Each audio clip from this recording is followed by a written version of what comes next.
আসসালামু আলাইকুম। তো আমরা মসজিদের হুজুরে একটা গজল গাই, যে আমার নামে একটা গজলটা আছে, গজলটা আমার কাছে অনেক ভালো লাগে। তো হুজুর কাছে যাইতেছি, হুজুর কাছে গজলটা আমি শুনি। হুজুর আসসালামু আলাইকুম। হুজুর হুজুর আপনার কাছে যে মার একটা গজল আছে না, গজলটা আমার কাছে অনেক ভালো লাগে, যদি একটু একত কইতেন আরে। মার মার গজল কোনটা গে? এই যে মা, এই যে কি যেন ও গজল। সারা রাত হ্যাঁ হ্যাঁ হ্যাঁ, এই গজলটা। এটাই গজল। হ্যাঁ হ্যাঁ, গজল অনেক ভালো লাগে আমার কাছে।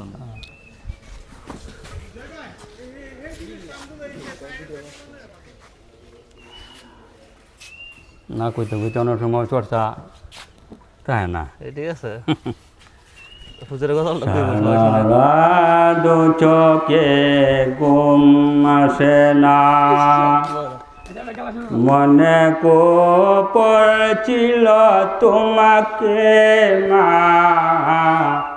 কোথায় আছো কেমন আছো, এত ডাকি তবু কেন সারা দাও না মা।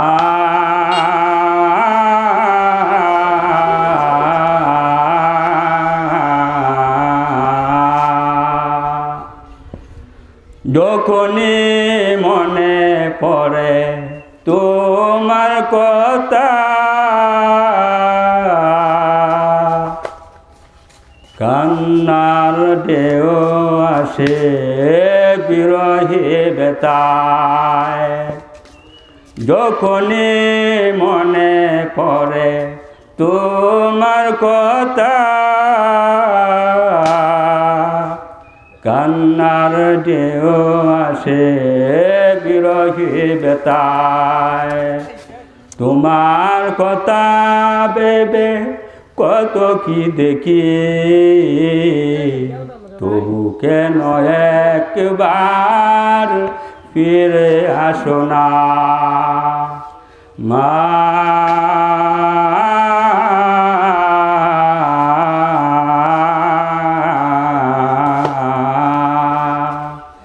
সারা রাত চোখে ঘুম আসে না, মনে কো পড়ছিল তোমাকে মা, কোথায় আছো কেমন আছো, এত ডাকি তবু কেন সারা দাও না মা।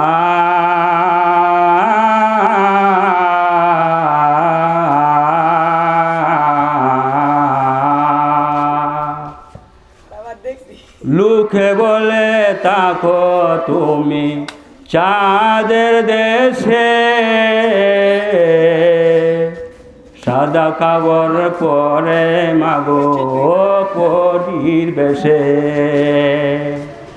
লোকে বলে তাকো তুমি চাঁদের দেশে, সাদা কাপড় পরে মাগো পরীর বেশে। রাত হলে দেখি আমি ওই চাঁদকে, কিন্তু তোমাকে মাগো কেন দেখি না মা।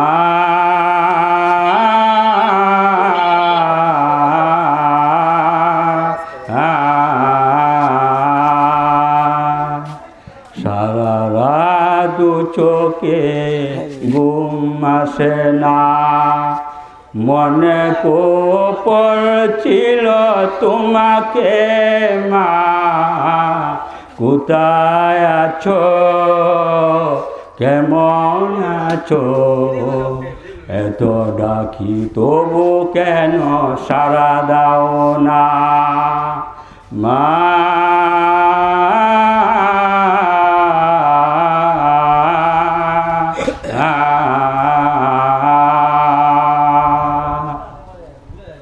অনেক ভালো লাগছে হুজুর আমার কাছে, অবশ্যই কমেন্ট করে জানাবেন গজলটা কেমন হয়েছে, আর হুজুর লেগে সবাই দোয়া করবেন। যাই হোক, মাতা পিতার জন্য অনেকের পিতা নাই মাতা নাই, কবর দেশে চলে গেছেন।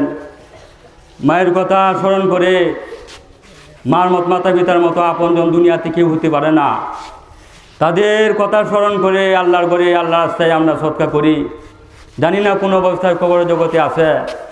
এই জন্য এলাকাবাসী, মা বোনেরা, ভাইরা যে যেখান থেকে আওয়াজ শুনতেছেন, আমি আশা রাখবো আজকে পবিত্র জুম্মার দিন, শুক্রবার দিন, তাদের নিয়তে, তাদের উদ্দেশ্য করে আল্লাহর ঘরে কিছু দান পাঠিয়ে দেন।